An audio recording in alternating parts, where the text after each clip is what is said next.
2020년 3월 29일 사순절 5번째 주일 예배를 하나님 앞에 올려드리도록 하겠습니다. 우리 먼저 예배를 시작하면서 하나님 앞에서 기도하면 좋겠습니다. 첫 번째 기도 제목은요, 예배를 위해서 우리 함께 기도합시다. 하나님, 이 예배의 주인이 되셔서 우리가 신령과 진정으로 예배하게 하시고 하나님께 기쁨이 되는 예배자로 서게 해달라고 함께 기도하도록 하겠습니다.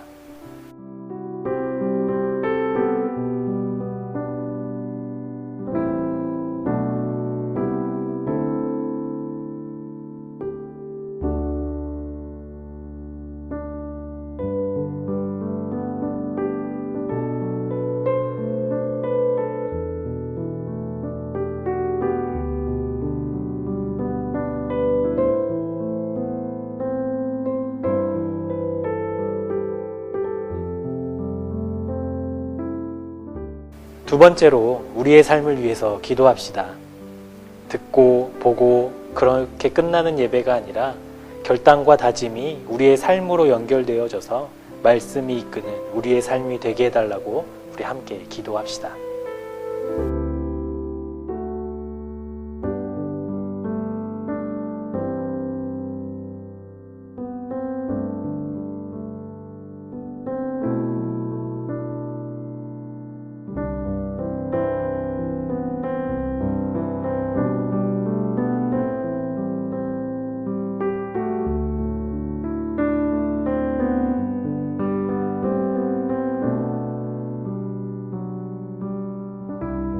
마지막으로 나라를 위해서 기도하겠습니다.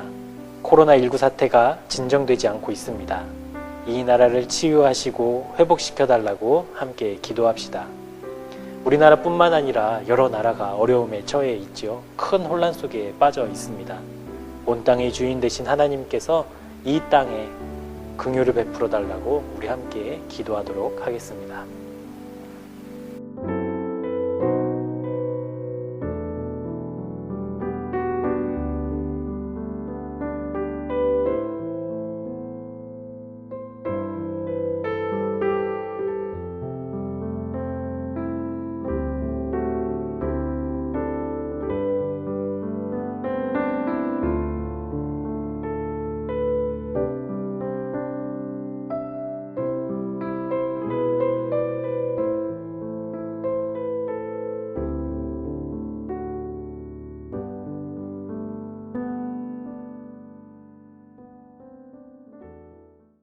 우리 다 함께 사도신경으로 하나님을 향한 우리의 믿음을 고백하도록 하겠습니다. 나는 전능하신 아버지 하나님 천지의 창조주를 믿습니다. 나는 그의 유일하신 아들 우리 주 예수 그리스도를 믿습니다. 그는 성령으로 잉태되어 동정녀 마리아에게서 나시고 본디오 빌라도에게 고난을 받아 십자가에 못 박혀 죽으시고 장사된 지 사흘 만에 죽은 자 가운데서 다시 살아나셨으며 하늘에 오르시어 전능하신 아버지 하나님 우편에 앉아 계시다가 거기로부터 살아있는 자와 죽은 자를 심판하러 오십니다. 나는 성령을 믿으며 거룩한 공교회와 성도의 교제와 죄를 용서받는 것과 몸의 부활과 영생을 믿습니다. 아멘. 우리 다 함께 나는 예배자입니다 라는 찬양으로 하나님께 영광 돌리도록 하겠습니다.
우리를 언제나 변함없는 사랑과 자비로 인도하시는 하나님 아버지, 그 은혜 감사드립니다. 비록 우리가 마주하는 현실이 힘들고 많은 고난이 있을지라도 하나님은 늘 우리와 함께 하시고 계심을 믿습니다. 이 믿음을 가지고 오늘의 현실을 잘 이겨낼 수 있도록 도와주옵소서. 우리 주위에 코로나 바이러스로 고통당하는 이웃들이 많이 있습니다. 감염된 사람들과 그 가족들을 위로하여 주시옵고 잘 회복되도록 도와주옵소서. 또한 그들을 돕는 많은 의료진들도 지치지 않도록 은혜를 주옵소서. 정부는 이 어려움 속에서 진정 국민을 위한 지혜로운 정책을 잘 결정하도록 도와주옵소서. 하나님의 크신 위로와 소망이 이 나라와 온 세계에 함께하길 소망합니다. 많은 교회들이 예배와 모임이 중단된 가운데 있습니다. 교회들이 이 기간들을 믿음으로 굳게 서서 잘 극복해낼 수 있도록 도와주옵소서. 그리고 새생명교회 모든 가족들도 삶의 자리에서 기도와 말씀 속에서 힘을 얻으며 이 시기를 잘 극복하도록 인도하여 주옵소서. 오늘도 영상으로 예배를 드리지만 이 예배 속에서 하나님을 전심으로 경외하길 소망합니다. 주님의 말씀 속에서 새 힘과 소망을 얻고 한 주간을 시작할 수 있도록 인도하여 주옵소서. 예수 그리스도의 이름으로 기도드립니다. 아멘. 오늘 우리에게 주시는 하나님의 말씀은 여호수아 11장 21절에서 23절까지의 말씀입니다. 여호수아 11장 21절에서 23절까지의 말씀입니다. 우리 다 함께 하나님의 말씀을 봉독하도록 하겠습니다. 그때 여호수아가 가서 산지와 헤브론과 드빌과 아납과 유다 온 산지와 이스라엘의 온 산지에서 아낙 사람들을 멸절하고 그가 또 그들의 성읍들을 진멸하여 바쳤으므로 이스라엘 자손의 땅에는 아낙 사람들이 하나도 남지 아니하였고 가사와 가드와 아스도데만 남았더라. 이와 같이 여호수아가 여호와께서 모세에게 말씀하신 대로 그 온 땅을 점령하여 이스라엘 지파의 구분에 따라 기업으로 주매 그 땅에 전쟁이 그쳤더라. 아멘.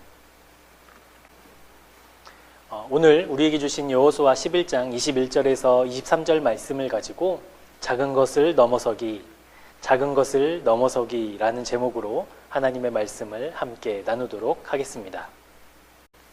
노숙자라는 단어는 사전에서 이렇게 정의하고 있습니다. 길이나 공원 등지에서 한 대짬을 자는 사람. 이것을 조금 쉽게 풀어서 이야기를 하자면 고정적인 자신만의 거주지가 없이 외부에서 숙박을 해결하는 사람들, 그 사람들을 노숙자라고 정의합니다. 여러분, 길에 사는 그 생활이 어찌 편하겠습니까? 그리고 어찌 유익하겠습니까? 그래서 자원하여 그 길에 나와서 생활하는 사람들은 아마 거의 없을 겁니다. 그런데 실제로 노숙을 하고 있는 각자마다 길로 나올 수밖에 없는 그런 사연들을 다 가지고 있겠지요. 누군가는 빚을 져서, 누군가는 사랑하는 가족들에게 버림을 받아서, 또 누군가는 자기가 가지고 있는 질병 혹은 마음의 충격 때문에 길거리로 나오게 된다는 사실입니다. 그래서 이 분들은 사회에 많은 도움의 손길이 필요한 분들이고요. 또 사랑과 관심이 필요한 분들입니다. 그래서 실제로도 이분들을 향한 복음 전하는 일에 헌신한 많은 선교사님들과 교회와 또 단체들이 있습니다. 우리나라뿐 아니라 세계 여러 나라에서도 이 노숙자 문제는 사회 문제로 종종 대두되곤 합니다. 높은 건물들이 질비하게 늘어서 있고요. 최첨단 과학기술로 무장한 미국의 뉴욕이라는 도시에도 약 7만 명이나 되는 엄청난 수의 노숙자가 있다는 통계를 본 적이 있습니다. 오늘은 설교를 하면서 한 노숙자 이야기로 시작을 하려고 합니다.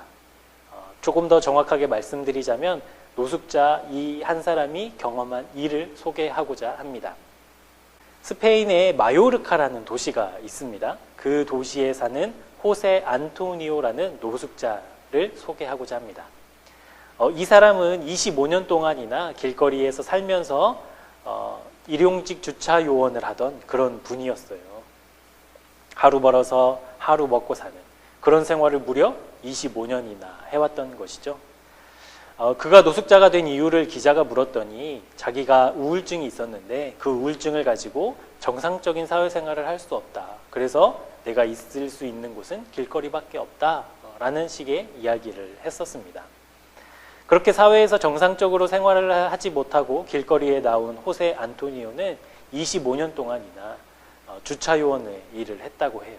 그래서 먹고 자고를 그냥 길거리에서 해결했다라는 것이죠. 그런데 어느 날 이 호세 안토니오라는 사람에게 한 남자가 다가오게 됩니다. 이 사람의 이름은 살바 가르시아라는 사람이었어요. 이 살바 가르시아는 어떤 사람이었냐면 그 동네에 속한 그 동네에 있는 고급 미용실의 미용사였습니다. 이 미용사가 호세 안토니오를 데리고 자기의 매장으로 안내합니다. 그리고 호세 안토니오를 앉혀놓고 미용을 하고 씻겨주고 또 새로운 옷을 입혀주게 된 것이죠.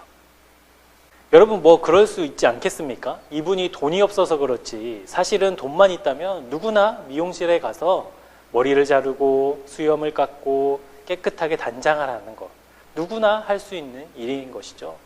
또 누구나 돈이 있으면 꼬질꼬질하고 냄새나는 옷 대신에 깔끔하고 멋있는 옷을 사서 입을 수 있습니다.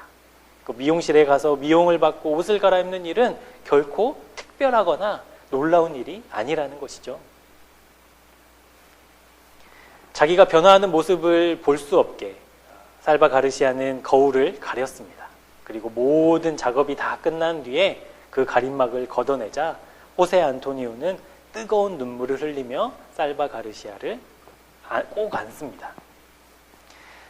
그 거울에 비친 자기의 모습이 꼭 자기 젊었을 때를 다시 보는 것 같다고, 정말 현실인데 기적 같다고, 꿈 같다고 뜨거운 눈물을 흘립니다. 그리고 그 뜨거운 눈물을 흘리면서 자기가 25년 동안이나 살았던 그 길거리로 다시 돌아가게 됩니다. 여러분 다음 이야기야 예상할 수 있으시겠죠? 호세 안토니오가 변화된 모습으로 길에 나가고 자기와 평소에 알고 지내던 사람들을 만나자 사람들은 그를 알아보지 못합니다. 정말 호세가 맞아? 라고 되물을 정도였죠. 그리고 변화된 호세의 모습을 보면서 많은 사람들이 그를 격려하기 시작했습니다. 그리고 호세는 점점 그런 격려와 관심과 사랑 속에서 자기 마음에 단단하게 굳어져 버린, 단단하게 자리 잡고 있었던 우울증들이 조금씩 깨지게 된 것이죠. 그래서 많은 사람의 도움과 또 많은 사람의 관심으로 지금 호세는 그 도시의 아파트에서 살면서 안정적이고 번듯한 직장을 찾기 위해서 열심히 노력하고 있다고 합니다. 호세가 한 사람을 만났고요. 그 사람이 자기의 모습을 변화시켜줬고요. 그 사소한 일을 만난 호세는 그냥 기분 좋은 일을 만난 것이 아니라 자기의 인생이 바뀌게 되는 놀라운 경험을 하게 되었습니다. 여러분 미용실에서 머리를 자르는 일이 큰 일입니까? 그렇지 않습니다. 저도 한 달에 한 번 미용실에 가지만 매번 반복하는 일이고 그렇게 미용실 가는 것에 대해서 큰 의미를 부여하기 어려운 일입니다. 사소한 일입니다. 그런데 여러분도 그런 경험 있으시죠? 미용실에 다녀온 뒤에 머리가 잘 되면 왠지 마음이 흐뭇하고 뿌듯하고 자신감이 좀 생기는 것 같고 다른 사람들이 나를 더 많이 쳐다보는 것 같고 그런 경험들 다 있으실 겁니다. 그렇게 작은 일이 우리의 마음을 뛰게도 하고요. 자신감이 충만해지도록 만들어주기도 합니다. 여기서 우리가 조금 주의 깊게 생각해 보아야 할 것이 바로 그겁니다. 우리의 삶에서 일어나는 그 작은 일들, 그것을 그냥 작게만 보아서는 안 된다는 사실이죠. 오늘 일상 속에서 일어나는 그 작은 일들, 반복되는 일들, 그런 일들을 우리가 작게만 보아서는 안 된다라는 그 시각을 가지고 오늘 우리의 믿음과 신앙을 다시 점검해 보기를 소망합니다. 오늘 우리에게 주시는 말씀 속에서 우리가 간과하고 또 넘어가기 쉬운 작은 것으로만 치부해서 큰 일을 당하게 된 그런 위험한 요소들을 우리가 같이 생각해 보기를 소망하고요. 특별히 코로나19 사태로 우리의 예배와 모임이 어려운 이 시간을 보내고 있는 우리에게 자칫 흐트러지기 쉬운 우리의 영적 상태를 다시 긴장시키는 그런 시간이 되기를 소망합니다. 우리 먼저 21절 말씀을 함께 보시도록 하겠습니다.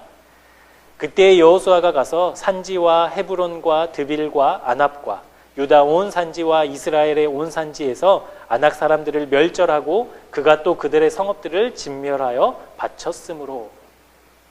여러분, 우리가 우리의 삶 속에서 일어나는 사소한 일들을 작게 여기지 말아야 하는데 그 중에 하나는 바로 나태함입니다. 이스라엘 백성이 애굽 담장을 넘어서는 그 순간부터 이스라엘 백성은 참 쉽지 않은 일들을 경험할 수밖에 없었습니다. 모든 것이 새로웠고 모든 것이 어색했고 또 모든 것이 정말 순간순간이 긴장일 수밖에 없었겠죠. 여러분, 특별히 가나안 땅에 들어온 뒤로는 그들이 정착할 땅을 마련하기 위해서 이스라엘 백성은 이방 민족들과 쉼없는 전쟁을 해내야만 했습니다. 그래서 이스라엘 백성의 상태는 한마디로 피곤한 상태였습니다. 먹고 자는 것도 쉽지 않지요. 마시는 것도 쉽지 않지요. 전쟁을 치르고 전쟁을 준비하고 또 전쟁이 끝난 뒤에 그것을 수습하고 이스라엘 백성은 잠시도 쉴 시간이 없었습니다. 그래서 이스라엘 백성들은 탈진할 지경에 빠지게 되었습니다. 여러분, 이런 상태에서 무엇인가를 더 한다라는 것은 결코 쉽지 않은 일입니다. 이스라엘 백성들도 꼭 그렇습니다. 조금만 힘들어도 또 조금만 피곤해도 그들은 무엇을 합니까? 원망하게 됩니다. 애굽의 담장을 넘는 순간부터 그랬어요. 하나님의 놀라운 은혜로 보호함을 받은 광야의 40년 생활이었지만 그들은 지칠 대로 지쳐있는 상태였습니다. 그래서 여러분, 그들은 조그만한 자극에도 안절부절하지 못했고요. 특별히 모세가 하나님의 말씀을 받으러 간 사이에 그 순간을 참지 못하고 불안해서, 두려워서, 무서워서 그들은 무엇을 합니까? 황금으로 자기 신을 만들게 됩니다.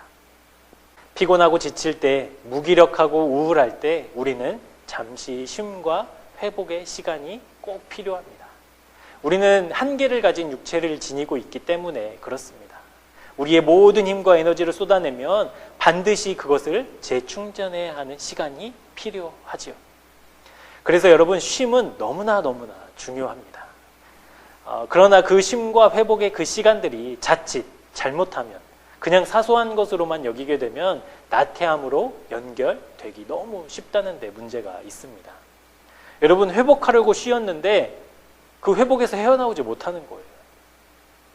쉼을 얻으려고 하다가 그 쉼이 너무 좋아서 정말 중요한 일들을 하지 못하게 되는 경우들도 생긴다는 것이죠. 코로나19로 많은 교회들이 가정에서 예배드리고 있습니다. 모임과 만남은 제한되었고요. 지금 이 시간들이 오로지 자기 자신과의 영적인 싸움을 싸우는 그런 치열한 시간들을 보내고 계시는 줄로 압니다. 여러분, 신앙이라는 것이 함께해도 어려운데 이제 교우들의 도움 없이 홀로 하려니까 여러분 얼마나 어렵겠습니까? 제가 10분 이해합니다. 공감이 됩니다. 여러분, 평소에 잘 되던 큐티들도 이제 혼자 하려니까 왜 이렇게 말씀이 어려운지 모릅니다. 내 삶을 나누고 위로받고 격려받아서 하나님이 주신 은혜를 날마다 채워왔는데 이제는 혼자 묵상하고 기도하고 내 삶을 나눌 사람들이 없어지니까 하나님의 은혜보다는 내가 처해 있는 현실에 더 눈이 가고 그것들이 더 커 보이게 되는 그런 일들도 경험하고 계실 겁니다. 그때 이런 생각이 머리를 스쳐 지나가기도 하겠죠. 다음 예배와 모임이 시작될 때까지 지금 열심히 달려왔으니 푹 쉬고 다시 일상이 회복되면 내가 그때 또 열심히 하자. 지금까지 내 나름대로 열심히 달려왔으니까 지금 이 순간은 나에게 주는 선물이라고 생각하고 휴식의 시간을 갖자. 이때 아니면 내가 하고 싶었던 일들을 할 수 없으니 이때 내가 하고 싶었던 일을 지금 하자. 이런 종류의 생각들이 혹시 여러분의 마음을, 여러분의 생각을 지배하고 있는 건 아닌지 모르겠습니다. 이스라엘 백성들도 그랬습니다. 피곤하고 지치고 또 긴장의 연속이었던 삶 속에 잠깐 숨을 돌릴 수 있을 때 이렇게까지 했으니까 이 정도만 했으면 되지 않았겠나? 하나님도 이 정도 해도 하나님은 충분히 우리 인정해 주실 거야. 이제는 안 되겠어. 이제는 우리가 도저히 힘이 없어. 이 정도만 해도 우리가 할 수 있는 최선이야. 여러분, 우리가 쉼과 회복의 시간은 굉장히 우리에게 중요하고 필요한 시간들입니다. 그런데 이것이 나태함으로 연결되지 않기 위해서는요, 우리에게 필요한 것이 무엇이냐면 미래를 바라볼 수 있는 눈이 필요합니다. 여러분, 쉬면서 과거와 현재의 나에게 집중한다면 틀림없이 여러분의 쉼과 여러분의 회복의 시간들은 나태함으로 연결되게 되고 말 겁니다. 그런데 여러분, 쉬면서 회복이 필요한 그 시간들을 보내면서 앞으로의 시간을 내다본다면 여러분의 쉼과 회복의 시간을 대하는 자세가 달라지게 될 겁니다. 여러분, 미래를 내다보는 눈앞에는 지금 나에게 나태함이 끼어들 틈이 없다라는 사실이죠.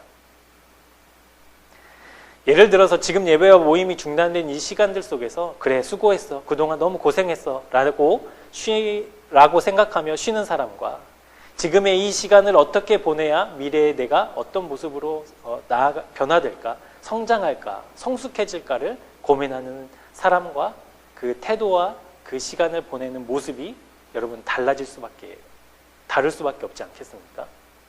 예를 들어서 지금 예배와 모임이 중지된 이 시간들 속에서 그동안 수고했어, 그동안 수고 많았어 라고 생각하면서 쉼을 가지는 사람과 지금의 이 시간들을 어떻게 보내느냐에 따라서 내 미래의 모습이 달라진다라는 거, 내 성숙도가 달라진다라는 거, 내 믿음의 깊이가 달라진다라는 것을 바라보며 이 시간을 보내는 사람과의 모습과 자세는 다를 수밖에 없다라는 거죠.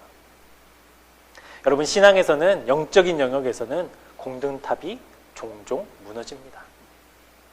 이스라엘 백성이 하나님의 말씀을 따라 아낙 사람들을 멸절하고 그들의 성읍을 진멸시킨 것, 그것은 참 잘한 일입니다. 하나님의 말씀에 순종했습니다. 그래서 박수받을 일입니다. 그런데 거기에서 멈추면 안 되었습니다. 거기에서 멈추자 어떤 일이 발생합니까? 그 나태함이 본문 22절로 연결됩니다. 우리 본문 22절 말씀을 함께 보도록 하겠습니다.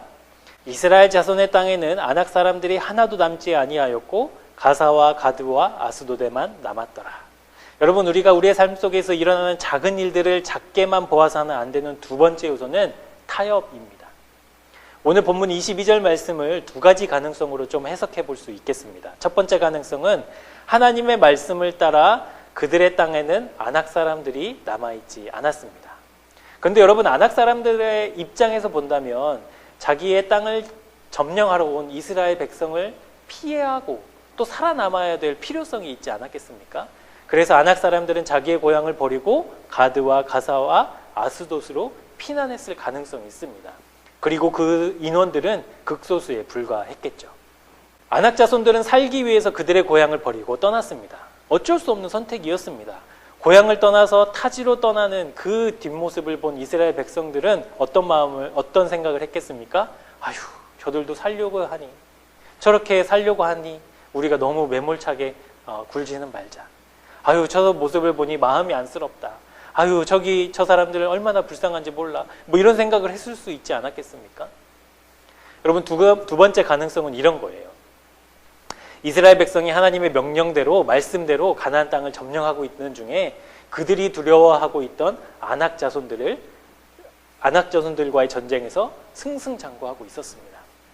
그래서 아낙 자손들을 다 말씀대로 멸절시킬 수 있었습니다. 그런데 한 소식이 들려옵니다.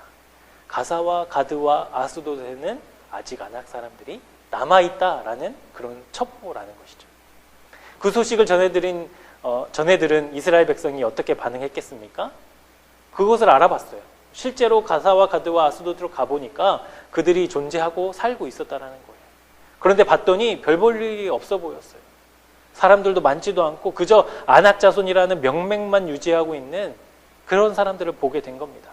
그래서 이스라엘 백성의 입장에서는 아무런 위협이 되지 않을 것 같으니까 그들을 그냥 내버려 두기로 한 겁니다. 왜냐하면 지금 해야 될 일이 너무나도 많았거든요.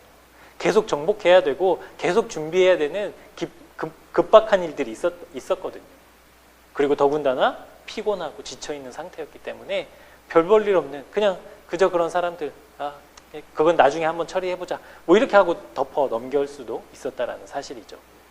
첫 번째 가능성이든 두 번째 가능성이든 이스라엘 백성은 적당히 타협했습니다.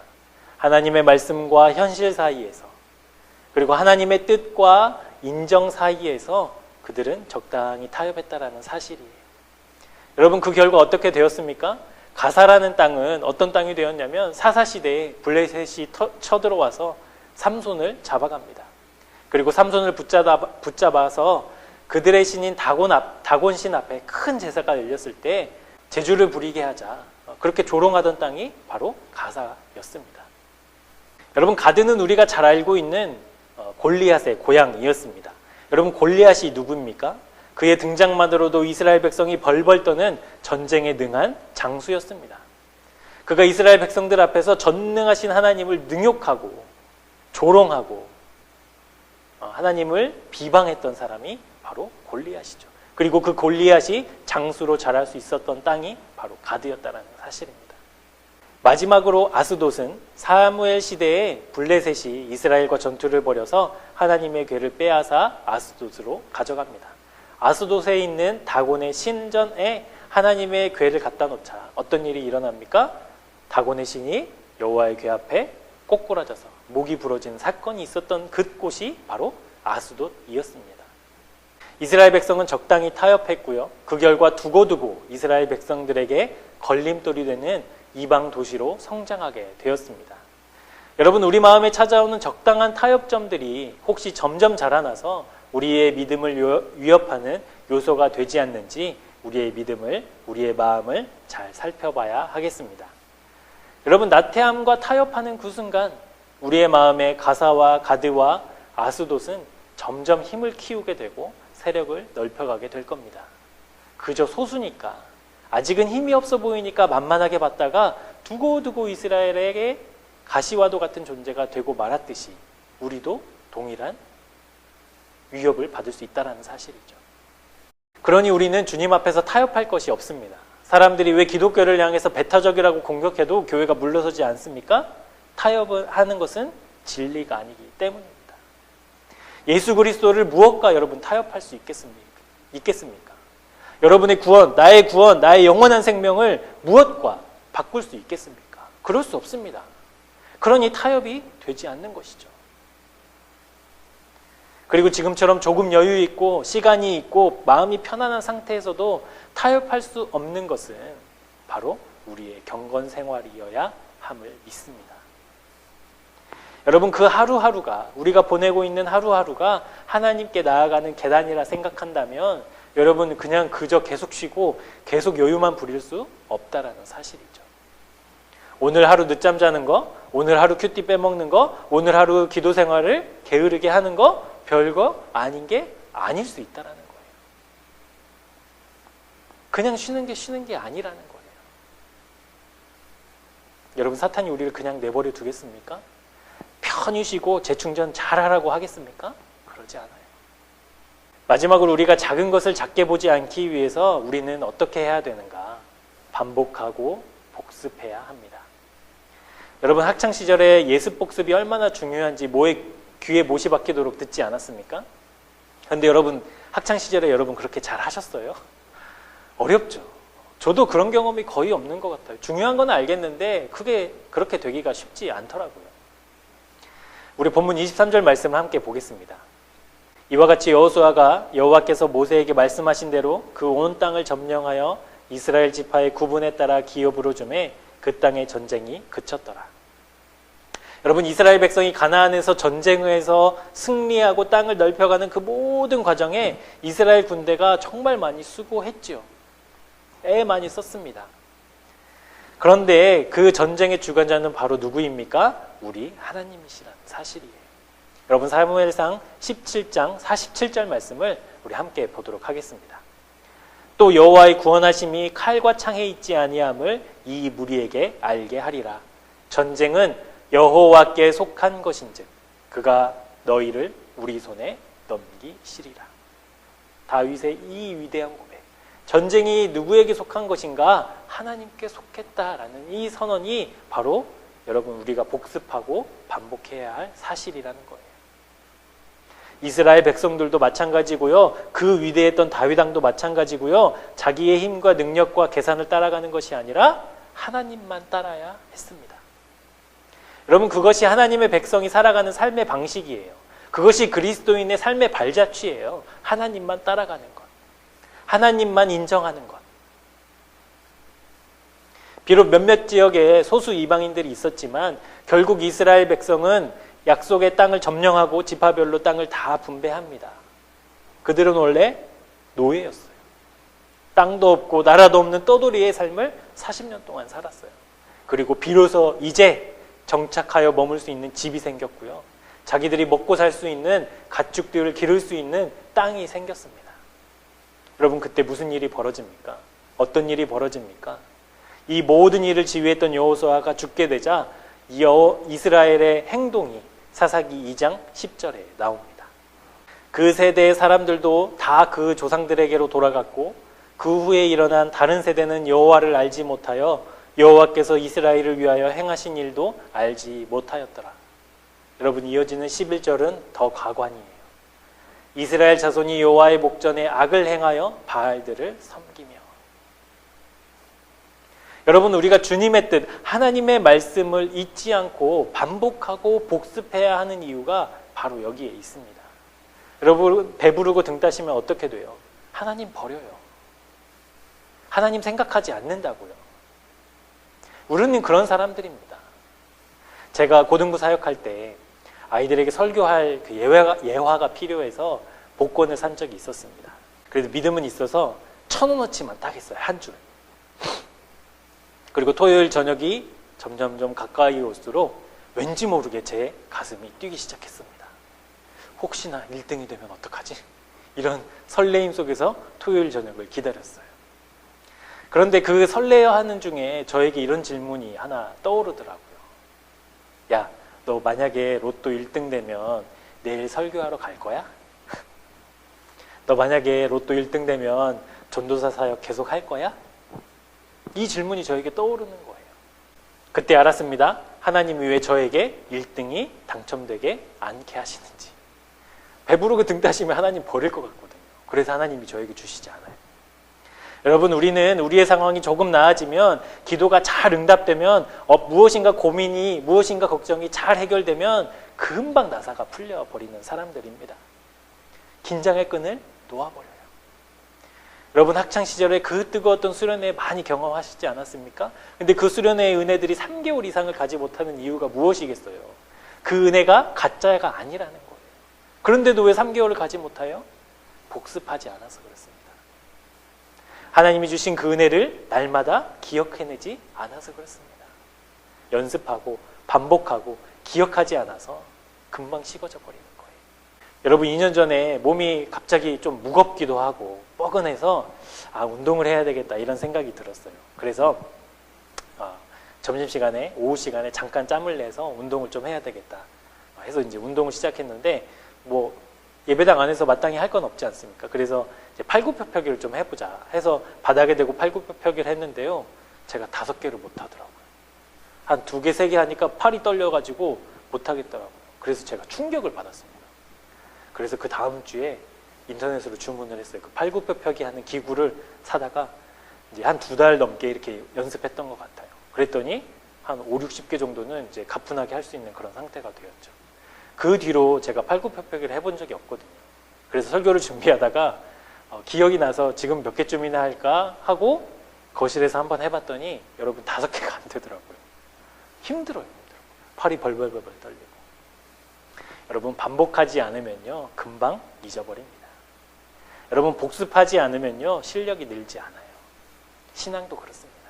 이스라엘 백성이 여호와의 말씀하신 대로 이 구절을 반복하고 복습하며 살아왔다면 구약의 수많은 이야기들이 달라지지 않았겠습니까? 여러분의 삶 속에서 여호와의 말씀대로라는 이 구절을 늘 반복하고 늘 연습하고 늘 기억했다면 여러분의 인생은 달라지지 않았겠습니까? 반복하고 복습하는 것. 별거 아닌 것 같아도 그 안에 놀라운 능력이, 엄청난 능력이 있습니다. 여러분, 별거 아닌 것을 별거로 보는 영적을 눈을 소유한 우리 새생명교회 교우들이 되기를 축복합니다.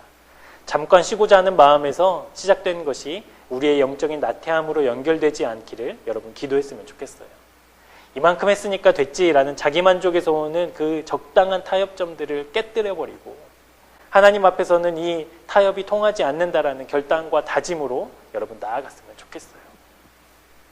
그리고 작아 보이는 것을 사소하게 여기지 않는, 작게 보이는 것을 별로 신경 쓰지 않으려고 하는 우리의 마음이 여러분 민감하게 작동하기 위해서는요, 언제나 하나님의 말씀으로 무장해야 하는 그 경건의 시간을 놓쳐서는 안 된다는 사실을 꼭 기억합시다. 지금 우리 모두가 힘든 어려운 시간을 보내고 있습니다. 여러분 솔직히 여유로운 것도 사실이죠. 아마 여유롭고 시간이 많이 주어진 것도 사실일 겁니다. 우리가 언제 다시 만날지를 모르겠지만 여러분 우리가 이렇게 예배드리고 하루하루 경건 생활을 이어가면서 여러분 오늘의 예배가 여러분의 삶을 그리고 여러분의 마음과 생각을 두드리는 하나님의 은혜가 있으면 좋겠습니다. 그리고 우리에게 주어진 이 환경과 이 상황들 속에서, 이 시간들 속에서 우리의 믿음의 꽃을 피워내기 위해서 무엇을 해야 할 것인가? 하나님을 향한 우리의 마음의 깊이와 넓이와 높이가 더 깊어지기 위해서는 무엇을 해야 할 것인가? 지금 나의 생활 패턴과 내 신앙생활의 수준과 연습이 과연 그것들을 더 넓힐 수 있는 것인가? 그런 고민들을 하는 오늘의 예배가 되었으면 좋겠습니다. 그래서 우리가 다시 만날 때 얼굴과 얼굴을 맞대고 서로의 삶을 나누고 기도하고 격려할 때 우리가 하나님 앞에서 연단되고 하나님 앞에서 아름답게 빚어진 그 은혜의 놀라운 역사들을, 놀라운 경험들을 함께 풍성하게 나누는 우리 새생명교회가 되었으면 좋겠습니다. 사랑하는 새생명 가족 여러분, 우리 조금 더 힘을 냅시다. 우리 조금 더 주님께 집중합시다. 그리하여서 우리 다시 만날 때 더 성숙해진 믿음의 일꾼들로 만나서 하나님을 영화롭게, 영광스럽게 예배하는 우리 교회가 되었으면 좋겠습니다. 사소한 것을 사소한 것으로 여기지 않는 그 영적인 민감한 눈을 회복하는 저와 여러분이 되기를 주님의 이름으로 축복합니다. 우리 함께 기도하겠습니다. 은혜와 사랑의 주님, 하나님의 이름으로 모여 예배하는 우리 모두에게 은혜를 베풀어 주옵소서. 우리가 살아가는 삶과 시간들 속에서 일어나는 작은 일들을 작은 것으로, 가벼운 것으로 여기고 큰 일을 당하는 어리석음을 범하지 않도록 하옵소서. 이스라엘 백성의 삶을 통해 우리에게 교훈하시는 주님, 함께 모이지 못하고 개인적으로 경건 생활을 유지해야 하는 우리의 생활 속에서 우리가 나태함에 빠지지 않도록 지켜 주옵소서. 그동안의 수고와 노력에 적당히 타협하며 현재의 시간을 무의미하게 보내지 말게 하옵소서. 언제나 하나님의 말씀을 기준으로 삼고 반복하여 말씀하시는 그 음성에 귀 기울여 듣게 하옵소서. 은혜의 주님, 이 사태가 속히 마무리되게 하시고 위로와 회복의 손길로 이 나라와 민족을 품어 주옵소서. 십자가의 보혈로 죄의 옷을 벗기시고 의롭게 하신 예수 그리스도의 은혜와 온 세상을 향한 사랑을 거두지 아니하시고 오래 참으사 열심으로 구원하시는 하나님 아버지의 극진하신 사랑하심과 언제나 동일하시고 동행하시며 위로하시고 능력 주시는 신실하신 성령님의 역사가 오늘 주시는 말씀으로 우리 삶에 일어나는 작은 일에 영적으로 민감하게 반응하여 나태하지 않고 적당히 타협하지 않으며 날마다 주님의 말씀으로 새로워지기를 다짐하고 결단하는 주님의 백성들 위해, 이 나라와 민족 위해, 코로나19로 고통당하는 나라들 위해 지금부터 영원토록 함께 하옵시기를 간절히 축원하옵나이다. 아멘.